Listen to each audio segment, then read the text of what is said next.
The young soldier's hand shot out like a barrier of iron. "Sir, you don't belong here. Step back." Gasps rippled through the line of mourners as the frail old man in a faded, wrinkled suit halted mid-step. His shoes were scuffed, his tie askew, his cap trembling slightly in his hand. But his back, though bent with age, held an unmistakable firmness. The guards saw only a stranger, but those who looked closer could see something else. The weight of 1,000 untold stories in his eyes. The old man did not argue. He did not plead. He simply stood there, shoulders squared, gaze fixed on the flag-draped casket resting on the rise ahead. The general's funeral was meant to be flawless uniform, orderly, immaculate. Yet, in that moment, it teetered on the edge of shame.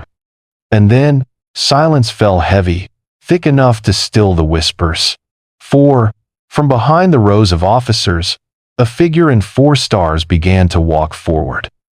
Every step he took seemed to slice through the tension like a blade. His name was Thomas Hale, 82 years old, decorated in ways that history books rarely note, because the wars he fought were the ones where men returned not as heroes but as shadows. He had once been a sergeant, the kind that younger soldiers clung to when the night turned red with tracer fire and screams. He bore no medals on his chest that day, only the quiet dignity of memory and the scars that decades had failed to erase. That morning, as he dressed in his small apartment, he had ironed the same shirt 3 times, hands shaking not from age but from emotion. He had fought beside General Marcus Ellery, back when Ellery was not a general, but just a young lieutenant with more fire than fear. They had shared rations in jungles where every rustle meant death. They had carried each other through mud, through gunfire, through nights where the only comfort was knowing someone else refused to let go. Hale had promised himself he would stand at his comrade's final farewell, promised that he would be there to whisper goodbye. And yet, here he was refused at the gate of remembrance. The guards weren't cruel men.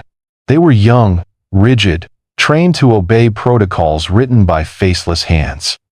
To them, Thomas was simply out of place. No formal invitation, no polished uniform, no name on the list. The funeral was crawling with officials, generals, senators, and polished shoes that had never stepped into mud. They saw an old man, perhaps a trespasser, certainly not an honored guest. "Step aside," the guard repeated. His words were firm, but his eyes flickered with unease. The line of mourners shifted uncomfortably. Some averted their gaze. Others stared, lips pressed thin, unwilling to intervene. Respect demanded silence, yet silence itself became a wound. Thomas did not move. His breathing was steady, his cap still clutched in hand. He looked past the guards, past the suits, past the banners, and fixed his gaze only on the casket. His silence was not defiance, it was devotion.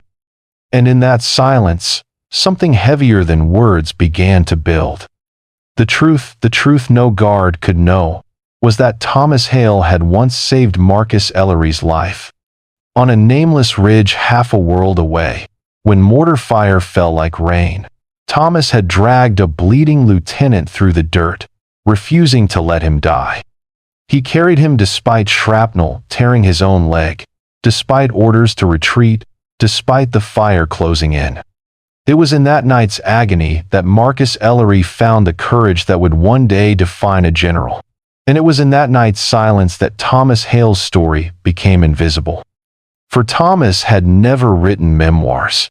He had never sought medals. He returned home, worked at a factory, raised a daughter alone after his wife passed, and visited the graves of friends more often than the homes of neighbors. His war lived only in memory, carried in the ache of his leg and the dreams that shook him awake. And now, at Ellery's funeral, he came not to be seen, but to remember. But the guards would not bend. Protocol was iron. The onlookers lowered their eyes. A senator checked his watch. A reporter scribbled a note. Curiosity sparking but respect dimming. The injustice was public, yet no voice rose. One elderly woman dabbed her eyes and whispered, "He looks like a soldier." But her words drifted into nothing. It seemed Thomas would be turned away from the final farewell of the man whose life he had once saved. And then, the power shifted. General David Corwin, 4 stars glinting on his shoulders, broke ranks. His boots pressed against the gravel, with measured certainty. Conversations hushed. Soldiers stiffened. Hold. The single word carried more weight than any regulation. The guards froze. General Corwin's eyes locked on Thomas Hale. He studied the old man, the trembling hand, the steady gaze, the silence heavy with devotion. And recognition flickered in his eyes, a recognition deeper than names or lists. "This man," Corwin said, his voice carrying across the field, "does not need permission. He has earned more right to be here than any of us." The air thickened. Whispers surged. The guards stepped back, unsure, ashamed. Corwin moved closer, his tone now quieter, but every syllable etched with reverence. "Sergeant Hale, I know who you are, and I know what you did for General Ellery. Without you, there would be no Ellery to bury today." The crowd's silence shifted. What had been complicit now became reverent. Faces turned toward Thomas, no longer with doubt but with awe. Hats were removed, backs straightened. The old man's eyes glistened, though no tear fell. He said nothing, only bowed his head once, deeply, as if saluting the weight of memory itself.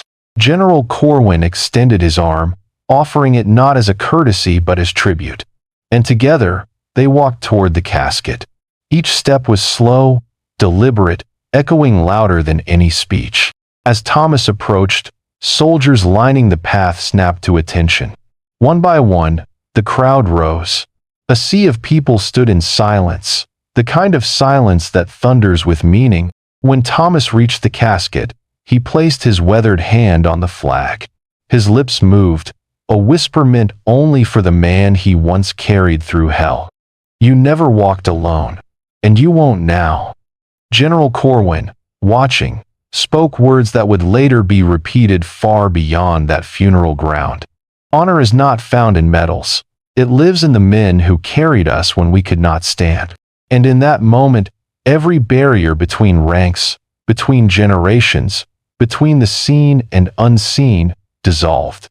The guards who had once refused now lowered their heads, shame carved across their faces. The crowd felt the truth press into their chests. They had nearly allowed a nation's hero to be forgotten. When the ceremony ended, Thomas did not linger. He walked back down the path alone, cap in hand, body frail but spirit unbroken. Yet now, people parted for him as if for royalty. Some saluted, some whispered thanks. Many simply watched with eyes that burned with new understanding.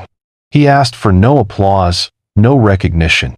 His silence remained his shield, his offering, his final act of service. Those who witnessed would never forget. They had seen dignity win without a single raised voice. They had seen rules bow before honor. Respect is not measured in invitations or ranks. It is measured in sacrifice, often invisible, often unspoken, carried quietly by those who never asked to be noticed. Hale walked into that funeral as an unwelcome guest. He left as the embodiment of what it truly means to serve, to give everything and ask nothing. And for those who saw, one truth remained. Sometimes the strongest voice is silence, and the deepest honor is unseen. Where are you watching from today?